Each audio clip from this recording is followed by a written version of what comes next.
Hi friends, welcome to mister media. 2024ರಲ್ಲಿ release ಆದ Manjummel boys ಎಂಬ ಟ್ರೂ ಸ್ಟೋರಿ ಮೂವಿಯನ್ನು ಈ ದಿನ ಎಕ್ಸ್ಪ್ಲೇನ್ ಮಾಡ್ತಾ ಇದ್ದೀನಿ. ಸ್ನೇಹಿತರೆ, 2006ರಲ್ಲಿ ಒಂದು ಘಟನೆ ನಡೆಯುತ್ತೆ. ಅದುವೇ ಕೊಡೈಕೆನಾಲ್ನಲ್ಲಿರುವ ಗುಣ ಕೇವ್ನ ಒಳಗೆ ಒಬ್ಬ ವ್ಯಕ್ತಿ ಬಿದ್ದು ಹೋಗ್ತಾನೆ. ಸ್ನೇಹಿತರೆ, ಗುಣ ಕೇವ್ನ ಒಳಗೆ ಯಾರೇ ಬಿದ್ದರೂ ಹೊರಬರಲು ಆಗಲ್ಲ. ಹಾಗೆ ಬಿದ್ದಿರೋ 13 ಜನ ಎಂದಿಗೂ ಹೊರಬಂದಿಲ್ಲ. ಅವರು ಬದುಕೋ ಚಾನ್ಸ್ 0 ಎಂದೇ ಹೇಳಬಹುದು. ಅಂತಹ ಭಯಾನಕ ಕೇವ್ನ ಒಳಗೆ ಸುಭಾಷ್ ಎಂಬ ವ್ಯಕ್ತಿ ಬಿದ್ದು ಹೋಗ್ತಾನೆ. ಆದರೆ ಅವನ ಪ್ರಾಣ ಹೋಗಲು ಅವನ ಫ್ರೆಂಡ್ಸ್ಗಳು ಬಿಡೋದಿಲ್ಲ. ಆಗ ನಡೆದ ಸತ್ಯ ಘಟನೆಯೇ 2024ರಲ್ಲಿ ರಿಲೀಸ್ ಆದ ಮಲಯಾಳಂ ಭಾಷೆಯ ಈ ಮೂವಿಯ ಕಥೆಯಾಗಿದೆ. ಇದು ನನಗಿಷ್ಟವಾದ ಮೂವಿಯಾಗಿದೆ. ನಿಮಗೂ ಇಷ್ಟವಾಗಬಹುದು. ಹಾಗಾಗಿ ವಿಡಿಯೋವನ್ನು ಕೊನೆಯವರೆಗೂ ನೋಡಿ.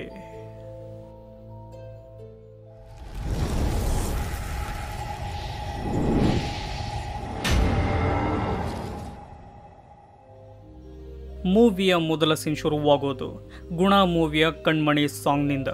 ಹೀಗೆ ಆ ಸಾಂಗ್ ಒಂದು ಹೋಟೆಲ್ನ ಟಿವಿಯಲ್ಲಿ ಬರುತ್ತಿರುತ್ತೆ. ಅಲ್ಲಿಯೇ ಇದ್ದ ಡ್ರೈವರ್ ಊಟ ಮುಗಿಸಿ ದುಡ್ಡು ಕೊಡಲು ಹೋಗ್ತಾನೆ. ಈ ಸಮಯದಲ್ಲಿ ಅವನಿಗೆ ಒಂದು ನ್ಯೂಸ್ ಪೇಪರ್ನ ಪೀಸ್ ಸಿಗುತ್ತೆ. ಅದನ್ನು ನೋಡಿ ಗಾಬರಿಯಾಗೋ ಆತ ಕೂಡಲೇ ತನಗೆ ಗೊತ್ತಿರುವವರನ್ನೆಲ್ಲ ಕರೆದುಕೊಂಡು ಊರಿನ ಚರ್ಚ್ಗೆ ಹೋಗ್ತಾನೆ. ಆಗ ಸೀನ್ ಚೇಂಜ್ ಆಗುತ್ತೆ. ಈ ಸೀನ್ ಶುರುವಾಗೋದು ಪಾಸ್ಟ್ನಲ್ಲಿ. ಆಗ ನಮಗೆ ಒಂದು ಮದುವೆಯಲ್ಲಿ ಎಂಜಾಯ್ ಮಾಡುತ್ತಿರೋ ಮಂಜು ಮೇಲ್ ಬಾಯ್ಸ್ ಎಂಬ ಗ್ರೂಪ್ ಕಾಣುತ್ತೆ. ಇವರಿರೋ ಊರು ಕೂಡ ಮಂಜು ಮೇಲ್ ಆಗಿರೋದ್ರಿಂದ ಅವರಿಗೆ ಈ ಹೆಸರು ಬಂದಿರುತ್ತೆ. ಆ ಮದುವೆಗೆ ಪ್ರಸಾದ್ ಎಂಬಾತ ಬಂದಿರ್ತಾನೆ. ಅಲ್ಲಿ ಅವನಿಗೆ ತನ್ನ ಸ್ಕೂಲ್ ಫ್ರೆಂಡ್ ಆದ ಸುದಿ ಎಂಬಾತ ಸಿಗ್ತಾನೆ. ಆಗ ಸುದಿ ಪ್ರಸಾದ್ಗೆ ತನ್ನ ಫ್ರೆಂಡ್ಸ್ಗಳನ್ನೆಲ್ಲ ಪರಿಚಯ ಮಾಡಿಸ್ತಾನೆ. ಸುದಿಯ ಫ್ರೆಂಡ್ಸ್ಗಳು ಮಂಜು ಮೇಲ್ ಬಾಯ್ಸ್ ಆಗಿರ್ತಾರೆ. ಆಗ ಸುದಿ ತಾವು ಹೋಗುತ್ತಿರುವ ಟ್ರಿಪ್ ಪ್ಲಾನ್ನ ಬಗ್ಗೆ ಹೇಳ್ತಾನೆ. ಪ್ರಸಾದ್ ಡ್ರೈವರ್ ಆಗಿರೋ ಕಾರಣ ನನಗೇನೆ ಕಾಲ್ ಮಾಡು ಎಂದು ತನ್ನ ಕಾರ್ಡನ್ನು ಕೊಡ್ತಾನೆ. ಹೀಗೆ ಅವರೆಲ್ಲ ದಿನಪೂರ್ತಿ ಕುಡಿದು ಎಂಜಾಯ್ ಮಾಡ್ತಾರೆ. ಹಾಗೆ ಮಂಜು ಮೇಲ್ ಬಾಯ್ಸ್ ಬೇರೆ ಗ್ರೂಪ್ನವರ ಜೊತೆ ಟಗ್ ಆಫ್ ವಾರ್ ಆಡ್ತಾರೆ. ತಮ್ಮ ಟೀಮ್ನಲ್ಲಿ ಸ್ಟ್ರಾಂಗ್ ವ್ಯಕ್ತಿಗಳಿದ್ದರು. ಅವರು ಆ ಗೇಮನ್ನು ಸೋತೋಗ್ತಾರೆ. ಏಕೆಂದರೆ ಯಾವ ಕೆಲಸದಲ್ಲಿಯೂ ಇವರು ಫೋಕಸ್ ಮಾಡುತ್ತಿರಲ್ಲ.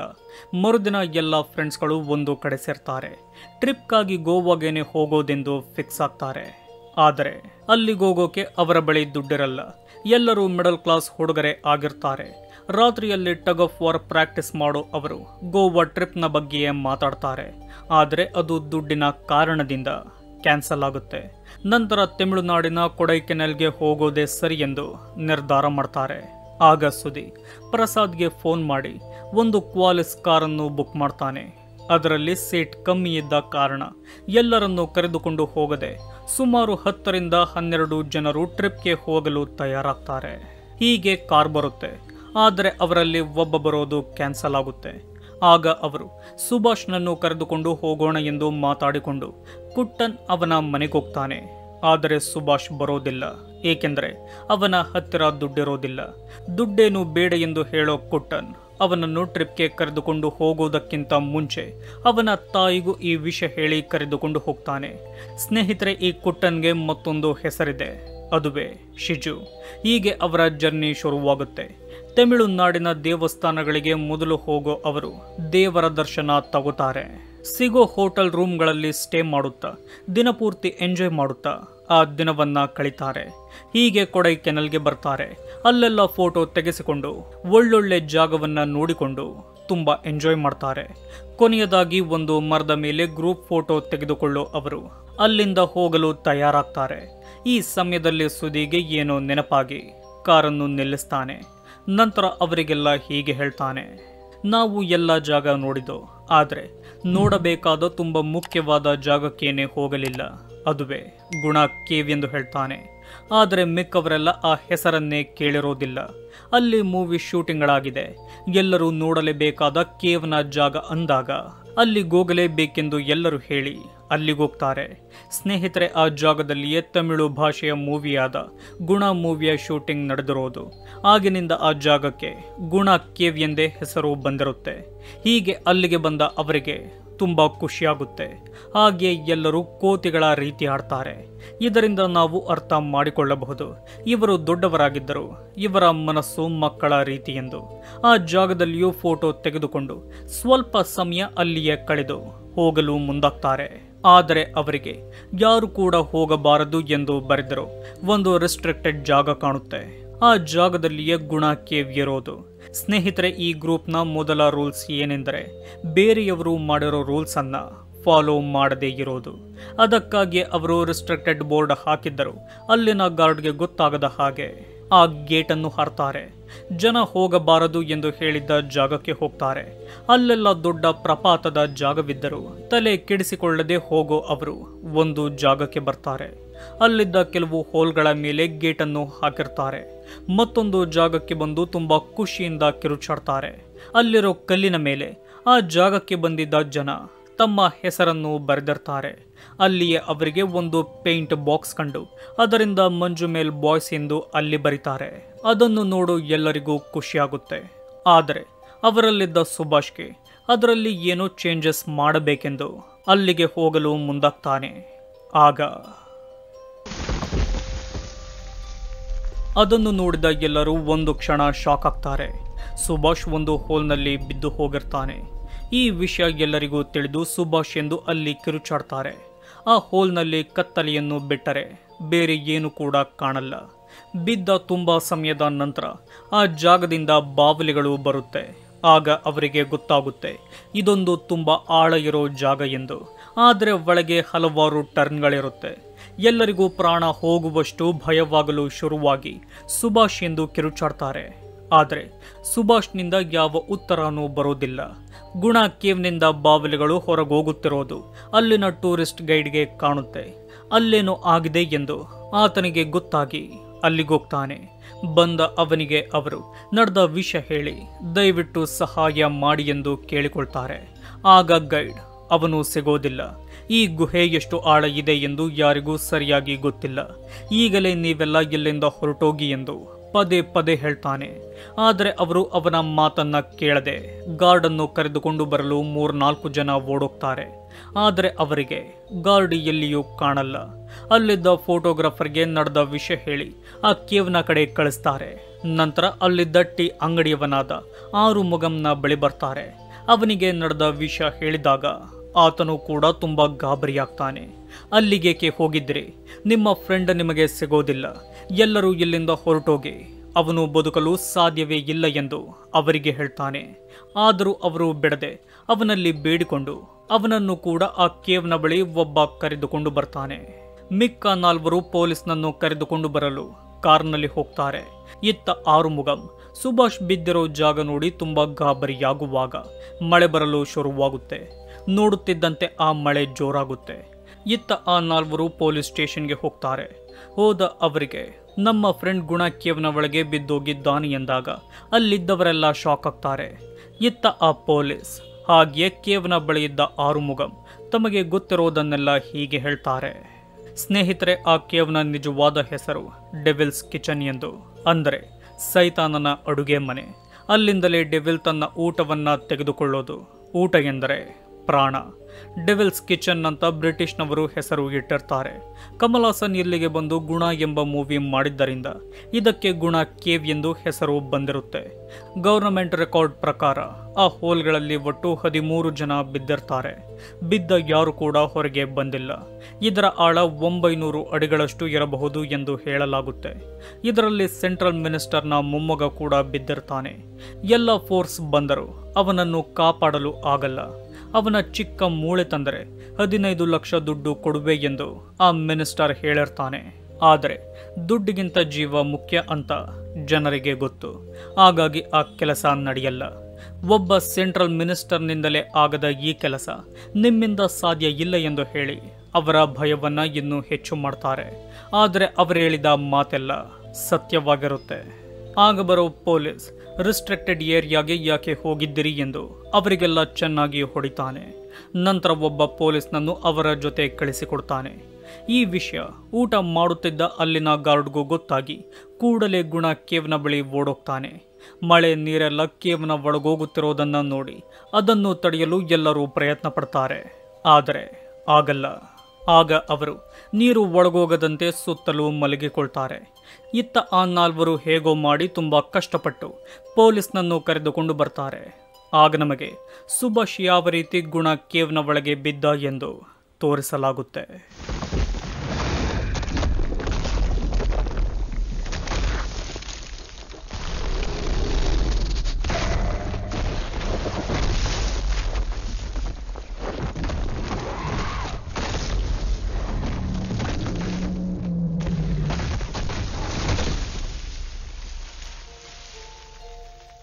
ಸುಭಾಷ್ ಪೂರ್ತಿಯಾಗಿ ಕೇವ್ನ ಆಳಕ್ಕೆ ಹೋಗಿರೋದಿಲ್ಲ.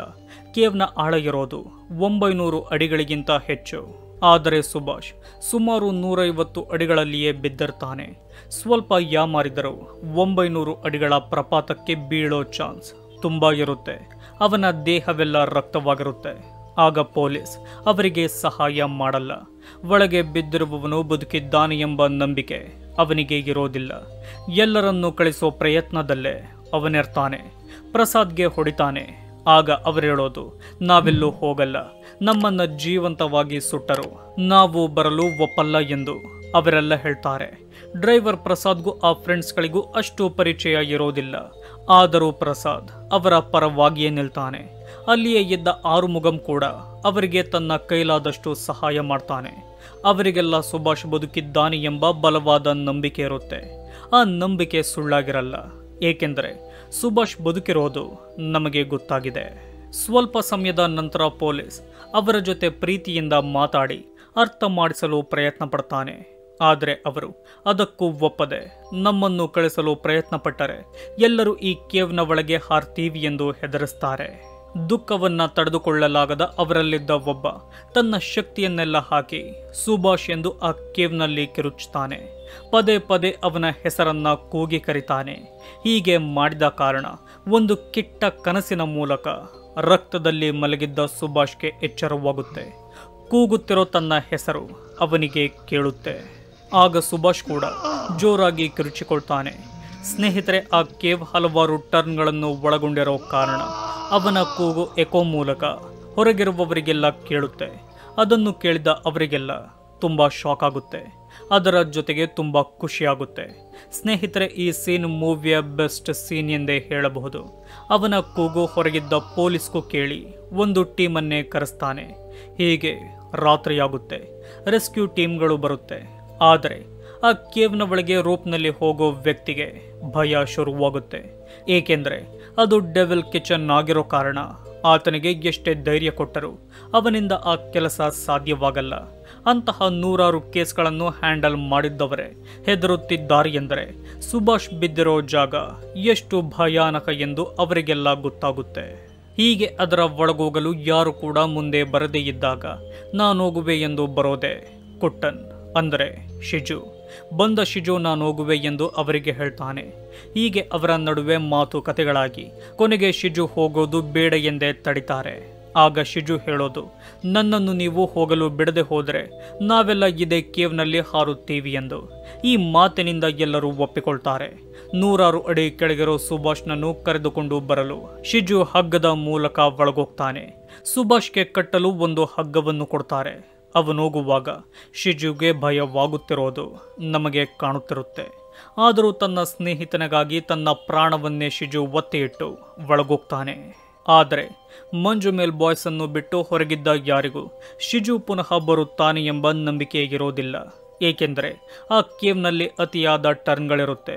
ಹೀಗೆ ಒಳಗೋಗ್ತಾನೆ. ಟಾರ್ಚ್ ಬೆಳಕನ್ನು ಬಿಟ್ಟರೆ ಯಾವ ಬೆಳಕು ಕೂಡ ಅಲ್ಲಿರೋದಿಲ್ಲ. ಅಂತಹ ಕತ್ತಲನ್ನು ನೋಡಿದ ಶಿಜುವಿನ ಭಯ ಇನ್ನೂ ಹೆಚ್ಚಾಗುತ್ತೆ. ಹಲವಾರು ಅಡಿಗಳ ಕೆಳಗೋಗ್ತಾನೆ. ಒಂದು ಜಾಗದಲ್ಲಿ ಮಲಗಿರೋ ಬಾವಲಿಗಳು ಅವನಿಗೆ ಕಾಣುತ್ತೆ. ಹೋಗಲು ಕೂಡ ಕಷ್ಟವಾಗೋ ಕಿರಿದಾದ ಜಾಗದಲ್ಲಿ ಶಿಜು ತುಂಬಾ ಕಷ್ಟಪಟ್ಟು ಹೋಗ್ತಾನೆ. ಆ ಹಗ್ಗ ಏನಾದರೂ ಕಟ್ಟಾದರೆ ಶಿಜು ಬದುಕೋ ಚಾನ್ಸ್ 0 ಆಗಿರುತ್ತೆ. ಹೀಗೆ ಶಿಜು ಹೋಗಿದ್ದ 120 ಅಡಿಗಳ ಹಗ್ಗ ಖಾಲಿಯಾಗುತ್ತೆ. ಇದಕ್ಕಿಂತ ಕೆಳಗೋದ್ರೆ ಆಕ್ಸಿಜನ್ ಲೆವೆಲ್ ತುಂಬಾ ಕಡಿಮೆ ಇರುತ್ತೆ. ಶಿಜುವನ್ನು ಪುನಃ ಕರೆಸಿಕೊಳ್ಳೋದೇ ಸರಿ ಎಂದು ನಿರ್ಧಾರ ಮಾಡಿ ಈ ವಿಷಯವನ್ನು ಕೂಗಿ ಹೇಳ್ತಾರೆ. ಇದನ್ನು ತಿಳಿದ ಶಿಜು, ನಾನು ಪುನಃ ಬರಲ್ಲ, ಬಂದರೆ ಸುಭಾಷ್ ಜೊತೆಯೇ ಬರೋದು. ಮತ್ತೊಂದು ಹಗ್ಗವನ್ನು ಫಿಕ್ಸ್ ಮಾಡಿ ನನ್ನನ್ನು ಕೆಳಗೆ ಬಿಡಿ, ಇಲ್ಲವಾದರೆ ನನ್ನ ಹಗ್ಗವನ್ನು ಬಿಚ್ಚಿ ಕೆಳಗೆ ಬೀಳ್ತೀನಿ ಎಂದು ಹೇಳ್ತಾನೆ. ಆ ಮಾತು ಎಕೋ ಮೂಲಕ ಅವರಿಗೆ ಕೇಳುತ್ತೆ. ಅದನ್ನು ಕೇಳಿದ ಕೋಪದ ವ್ಯಕ್ತಿಯಾಗಿದ್ದ ಪೊಲೀಸ್ ಅವನಿಗೆ ಬೈಯುತ್ತಾನೆ. ಆದರೂ ಶಿಜು ಕೇಳು ಸ್ಥಿತಿಯಲ್ಲಿ ಇರೋದಿಲ್ಲ. ಆಗ ಅವರು ಮತ್ತೊಂದು ಹಗ್ಗವನ್ನು ಅದಕ್ಕೆ ಕಟ್ಟಿ ಕೆಳಗೆ ಬಿಡ್ತಾರೆ. ಆಗ ಇನ್ನಷ್ಟು ಅಡಿಗಳ ಕೆಳಗೆ ಬರೋ ಶಿಜುಗೆ ರಕ್ತವಾಗಿ ಬಂಡೆಯ ತುದಿಯಲ್ಲಿ ಬಿದ್ದಿರೋ ಸುಭಾಷ್ ಕಾಣ್ತಾನೆ. ಅವನನ್ನು ನೋಡಿದ ಕೂಡಲೇ ಸುಭಾಷ್ ಕಂಡ ಎಂದು ಎಲ್ಲರಿಗೂ ಕೂಗಿ ಹೇಳ್ತಾನೆ. ಆ ಮಾತನ್ನು ಕೇಳಿದ ಅವರಿಗೆಲ್ಲ ತುಂಬಾ ಖುಷಿಯಾಗುತ್ತೆ. ಆಗ ಶಿಜು ತುದಿಯಲ್ಲಿರೋ ಸುಭಾಷ್ ಬಳಿ ಹೋಗ್ತಾನೆ. ಅವನಿರೋ ಸ್ಥಿತಿ ನೋಡಿ ತುಂಬಾ ದುಃಖ ಪಡ್ತಾನೆ. ಹಗ್ಗ ಕಟ್ಟಿ ಮೇಲಕ್ಕೆ ಎಳೆಯಲು ಹೇಳ್ತಾನೆ. ಈ ಸಮಯದಲ್ಲಿ ತುದಿಯಲ್ಲಿದ್ದ ಸುಭಾಷ್ ಕೆಳಗೆ ಬಿದ್ದೋಗ್ತಾನೆ. ಹಗ್ಗ ಎಳೆಯುತ್ತಿದ್ದವರು ಕೂಡ ಹಗ್ಗವನ್ನು ಬಿಟ್ಟು ಬಿಡ್ತಾರೆ. ಅವರಲ್ಲೊಬ್ಬ ಕೇವ್ನ ಒಳಗೆ ಬೀಳೋದನ್ನ ತಪ್ಪಿಸ್ತಾರೆ. ಆಗ ಆ ಹಗ್ಗವನ್ನು ಎಳೆಯಲು ಬರೋದು ಮಂಜುಮೇಲ್ ಬಾಯ್ಸ್. ಹೀಗೆ ಎಲ್ಲರೂ ಸೇರಿ ಆ ಹಗ್ಗವನ್ನ ಎಳಿತಾರೆ. ಶಿಜು ಕೂಡ ತನ್ನ ಶಕ್ತಿ ಮೀರಿ ಆ ಟರ್ನ್ಗಳಿಂದ ಸುಭಾಷ್ನನ್ನು ಕರೆದುಕೊಂಡು ಹೋಗ್ತಾನೆ. ಒಂದು ಕಡೆ ಹಗ್ಗ ಸ್ಟಕ್ ಆಗಿ ಬಿಡುತ್ತೆ. ಅದರಿಂದ ಎಲ್ಲರೂ ಗಾಬರಿಯಾಗ್ತಾರೆ. ಏನೇ ಮಾಡಿದರೂ ಆ ಹಗ್ಗವನ್ನ ಎಳೆಯೋಕೆ ಆಗಲ್ಲ. ನಂತರ ಆ ಹಗ್ಗವನ್ನ ಲೂಸ್ ಬಿಟ್ಟಾಗ ಶಿಜು ಕಲ್ಲಿಗೆ ಸಿಕ್ಕಿದ್ದ ಆ ಹಗ್ಗವನ್ನ ಬಿಡಿಸ್ತಾನೆ. ಆಗ ಅಲ್ಲಿದ್ದ ಎಲ್ಲರೂ ಸೇರಿ ಆ ಹಗ್ಗವನ್ನ ಎಳೆಯೋಕೆ ಶುರು ಮಾಡ್ತಾರೆ. ಈ ರೀತಿಯಾಗಿ ಶಿಜು ತನ್ನ ಪ್ರಾಣವನ್ನೇ ಒತ್ತೆಯಿಟ್ಟು ಸುಭಾಷ್ನನ್ನು ಕರೆದುಕೊಂಡು ಬರ್ತಾನೆ. ಅವನನ್ನು ಎತ್ತಿಕೊಂಡು ಹೊರಗೆ ಓಡಿ ಬರ್ತಾರೆ. ಅವನ ದೇಹ ಬೆಚ್ಚಗಾಗಲು ಬೆಂಕಿಯ ಮುಂದೆ ಕೂರಿಸ್ತಾರೆ. ಆಗ ಅಲ್ಲಿಗೆ ಬರೋ ವಯಸ್ಸಾದ ಮಹಿಳೆ ಹೀಗೆ ಹೇಳ್ತಾರೆ, ಸಾವನ್ನ ನೋಡಿ ನೀನು ಪುನಃ ಬಂದಿದ್ದೀಯ, ಅಂದರೆ ನೀನು ದೇವರು ಎಂದು ಅವನ ಕಾಲನ್ನು ಮುಟ್ಟಿ ನಮಸ್ಕಾರ ಮಾಡಿಕೊಳ್ತಾರೆ. ನಂತರ ಹಾಸ್ಪಿಟಲ್ಗೆ ಸೇರಿಸ್ತಾರೆ. ಇದು ದೊಡ್ಡ ನ್ಯೂಸ್ ಆಗುತ್ತೆ. ಮೀಡಿಯಾದವರೆಲ್ಲ ಹಾಸ್ಪಿಟಲ್ನ ಮುಂದೆ ಸೇರ್ತಾರೆ. ಅವರಿಗೆಲ್ಲ ಗೊತ್ತಿರುತ್ತೆ ಸುಭಾಷ್ನನ್ನು ಕಾಪಾಡಿರೋದು ಅವನ ಫ್ರೆಂಡ್ ಆದ ಶಿಜು ಎಂದು. ಈ ಸಮಯದಲ್ಲಿ ಶಿಜು ಬಳಿ ಅವರು ಇಂಟರ್ವ್ಯೂ ಕೇಳ್ತಾರೆ. ಬೇರೆ ಯಾರಾದರೂ ಆಗಿದ್ದರೆ ಈ ಸಮಯವನ್ನ ಯೂಸ್ ಮಾಡಿಕೊಳ್ಳುತ್ತಿದ್ದರು. ಆದರೆ ಶಿಜು ಆ ರೀತಿ ಮಾಡಿಕೊಳ್ಳದೆ ಅವರಿಗೆ ಏನು ಕೂಡ ಹೇಳಲ್ಲ. ನಂತರ ಅವರು ನೇರವಾಗಿ ತಮ್ಮ ಊರಿಗೆ ಹೋಗ್ತಾರೆ. ಅಲ್ಲಿನ ಹಾಸ್ಪಿಟಲ್ನಲ್ಲಿಯೇ ಸುಭಾಷ್ನನ್ನು ಅಡ್ಮಿಟ್ ಮಾಡಿಸ್ತಾರೆ. ನಡೆದ ವಿಷಯವನ್ನು ಊರಲ್ಲಿ ಯಾರ ಜೊತೆಯೂ ಮಂಜುಮೇಲ್ ಬಾಯ್ಸ್ ಹೇಳೋದಿಲ್ಲ. ಸುಭಾಷ್ನ ತಾಯಿಗೆ ಇವನು ಫಾಲ್ಸ್ನಿಂದ ಬಿದ್ದ ಎಂದು ಸುಳ್ಳು ಹೇಳ್ತಾರೆ. ಸುಭಾಷ್ನ ಜವಾಬ್ದಾರಿಯನ್ನ ಶಿಜು ತೆಗೆದುಕೊಂಡಿದ್ದ ಕಾರಣ ಅವನ ತಾಯಿ ಶಿಜುಗೆ ಅತಿಯಾಗಿ ಬೈತಾರೆ. ಆ ಸಮಯದಲ್ಲಿ ಶಿಜು ಅವರಿಗೆ ಏನನ್ನು ಕೂಡ ಹೇಳೋದಿಲ್ಲ. ದಿನ ಕಳೆದಂತೆ ಸುಭಾಷ್ ರಿಕವರ್ ಆಗ್ತಾನೆ. ನಂತರ ಮನೆಗೆ ಬರ್ತಾನೆ. ಆದರೆ ಆ ಶಾಕ್ನಿಂದ ಪೂರ್ತಿಯಾಗಿ ಹೊರ ಬಂದಿರೋದಿಲ್ಲ. ಶಿಜುವನ್ನ ನೋಡಿದರೆ ಸುಭಾಷ್ನ ತಾಯಿಗೆ ತುಂಬಾ ಕೋಪ ಬರುತ್ತಿರುತ್ತೆ. ಅವನು ಎಲ್ಲಿ ಕಂಡರೂ ಮಾತಾಡುತ್ತಿರಲ್ಲ. ಇದರಿಂದ ಶಿಜುಗೆ ತುಂಬಾ ಬೇಜಾರಾಗುತ್ತಿರುತ್ತೆ. ಆಗ ಸೀನ್ ಚೇಂಜ್ ಆಗಿ ಮೂವಿಯ ಮೊದಲ ಸೀನ್ ಅಂದರೆ ಪ್ರೆಸೆಂಟ್ ಸೀನನ್ನು ತೋರಿಸಲಾಗುತ್ತೆ. ಹೋಟೆಲ್ನಲ್ಲಿ ಸಿಕ್ಕ ಆ ಪೇಪರ್ ಪೀಸನ್ನು ಆ ಜನ ಚರ್ಚ್ಗೆ ತೆಗೆದುಕೊಂಡು ಬಂದಿರ್ತಾರೆ. ಆಗ ನಮಗೆ ಗೊತ್ತಾಗುತ್ತೆ ಆ ಪೇಪರ್ನಲ್ಲಿದ್ದು ಸುಭಾಷ್ ಆ ಕೇವ್ನ ಒಳಗೆ ಬಿದ್ದಾಗ ಶಿಜು ಅವನನ್ನು ತನ್ನ ಪ್ರಾಣ ಒತ್ತೆಯಿಟ್ಟು ಕಾಪಾಡಿದ ಸ್ಟೋರಿ ಎಂದು. ಈ ವಿಷಯ ಇಡೀ ಊರಿಗೆ ಸೇರಿ ಸುಭಾಷ್ನ ತಾಯಿಗೂ ತಿಳಿಯುತ್ತೆ. ಎಲ್ಲರೂ ಶಿಜುವನ್ನ ನೋಡಲು ಮನೆ ಮುಂದೆ ಸೇರ್ತಾರೆ. ಆದರೆ ಶಿಜುಗೆ ಏನು ಕೂಡ ಅರ್ಥವಾಗುತ್ತಿರಲ್ಲ. ಆಗ ಅಲ್ಲಿಗೆ ಸುಭಾಷ್ನ ತಾಯಿ ಬರ್ತಾರೆ. ಬಂದ ಅವರು ಶಿಜುಗೆ ಕ್ಷಮೆ ಕೇಳಿ ಅವನನ್ನ ತಬ್ಬಿಕೊಂಡು ಅತಿಯಾಗಿ ಹೇಳ್ತಾರೆ. ಆಗ ಸೀನ್ ಚೇಂಜ್ ಆಗುತ್ತೆ. ಈ ಸೀನ್ನಲ್ಲೇ ಸುಭಾಷ್ ಬಿದ್ದಿದ್ದ ಆ ಕೇವನ್ನು ಕ್ಲೋಸ್ ಮಾಡ್ತಾರೆ. ಆಗ ನಮಗೆ ನಿಜವಾದ ಮಂಜುಮೇಲ್ ಬಾಯ್ಸ್ ಗ್ರೂಪ್ನವರ ಫೋಟೋಗಳನ್ನು ತೋರಿಸಲಾಗುತ್ತೆ. ಸ್ನೇಹಿತರೆ, ಈ ಘಟನೆ ನಡೆದಿದ್ದು 2006ರಲ್ಲಿ. 2008ರಲ್ಲಿ ಶಿಜು ಮಾಡಿದ ಸಾಹಸವನ್ನ ಗುರುತಿಸಿ ಅವನಿಗೆ ಜೀವನ್ ರಕ್ಷಾ ಮೆಡಲ್ ಕೊಟ್ಟು ಗೌರವಿಸಲಾಗುತ್ತೆ. ಸ್ನೇಹಿತರೆ, ಇವರೇ ನಿಜವಾದ ಶಿಜು ಆಗಿದ್ದು ಇವರು ಗುಣ ಕೇವ್ನ ಒಳಗೆ ಬಿದ್ದಿದ್ದ ಸುಭಾಷ್ ಆಗಿದ್ದಾರೆ. ಅಲ್ಲಿಗೆ ಮಂಜುಮೇಲ್ ಬಾಯ್ಸ್ ಎಂಬ ಮೂವಿಯನ್ನ ಎಂಡ್ ಮಾಡಲಾಗಿದೆ. ಸ್ನೇಹಿತರೆ, ಈ ವಿಡಿಯೋ ನಿಮಗೆ ಇಷ್ಟವಾಗಿದೆ ಎಂದುಕೊಳ್ತೀನಿ. ಇಷ್ಟವಾಗಿದ್ದಲ್ಲಿ ಲೈಕ್, ಶೇರ್, ಕಮೆಂಟ್ ಮಾಡಿ. ಇದೇ ರೀತಿಯ ವಿಡಿಯೋಗಳಿಗಾಗಿ ನಮ್ಮ ಚಾನಲನ್ನು ಸಬ್ಸ್ಕ್ರೈಬ್ ಮಾಡಿಕೊಳ್ಳಿ. ವಿಡಿಯೋ ನೋಡಿದ್ದಕ್ಕೆ ಧನ್ಯವಾದಗಳು.